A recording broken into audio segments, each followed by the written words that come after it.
Welcome back. This is NewsFile. It's your most authoritative news analysis platform, and here on NewsFile we put Ghana first. And here's my take, and I title it, Let's Do Justice to the Poor. Now, you may have seen being circulated a story of a 32-year-old unemployed man. He found himself around the Tamale Central Police Barracks on the 19th of December. And he was to be part of a group that was organizing a demonstration. Around the barracks, he did a video showing what we already know, the very dirty police barracks. We can't talk about only the one in Tamale. There are just too many of them around town. Even here in the capital, you see places that officers who are sweating and serving the country live, and you ask yourself, why must this be so?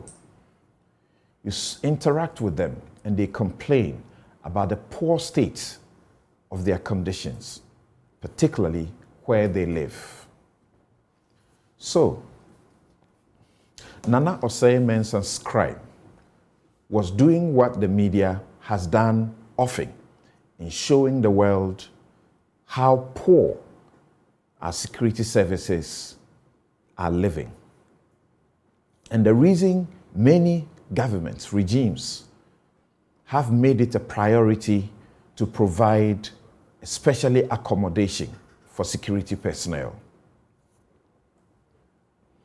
Now, one policeman saw him and he was angry.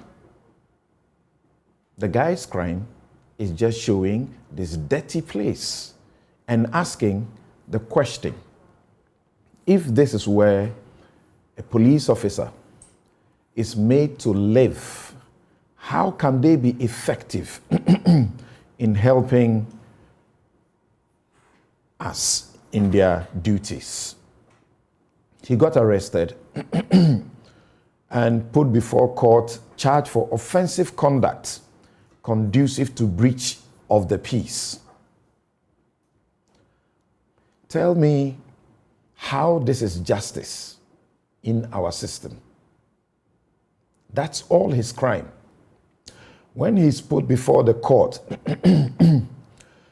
some friends of his, about two of them, at the court premises show placards saying activism is no crime. Free this guy. For doing that, I understand they were also arrested. Those of you superintending this joke, do you know what you are doing to this country? These poor people, one of them is a UDS student. These poor people who are struggling to eke out a living. How do you treat them like this in their own country? What is their crime? Recently, the police actually held a session and told officers that it is no crime for people to take videos and footages of them, police officers, in public. You were doing this against journalists, seizing their phones, seizing their recorders, and breaking them up. You were acting this lawless until there was an intervention from your top officers saying there's no crime taking a picture of a police officer or anything like that in a public place. Tell me how this is part of promoting justice in this country. And I'm very angry about it.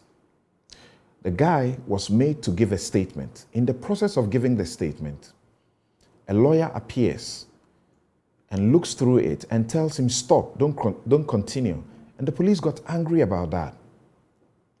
Meanwhile, the Constitution is very clear what ought to be done in Article 14.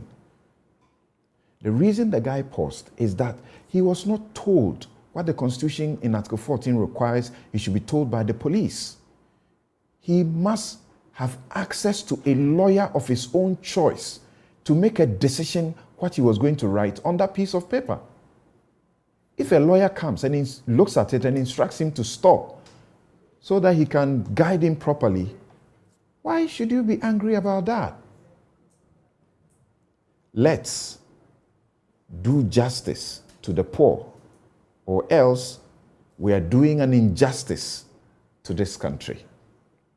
That's my take. And I'll be looking at this issue a little more extensively tomorrow on the Law Show with Dr. Justice Ramsay and Daniel Krang at 2 p.m. So join me tomorrow afternoon. Now, we will take a quick break and return to introduce my guest to you as we begin today's very special edition. What are you eating? What are you wearing? Especially for this Christmas. What is your role in this Ghana project? We will not only tell you the frightening figures equal to the amount that we need from IMF to be saved, that we're using to import just to consume. But we have those who are at the center of the game in the footwear industry, clothing industry, the food industry, and beverages industry, to tell you their stories, both the successes and the challenges, but more importantly, what must work for an organic revival of our economy, for a Ghana beyond aid. We'll be right back.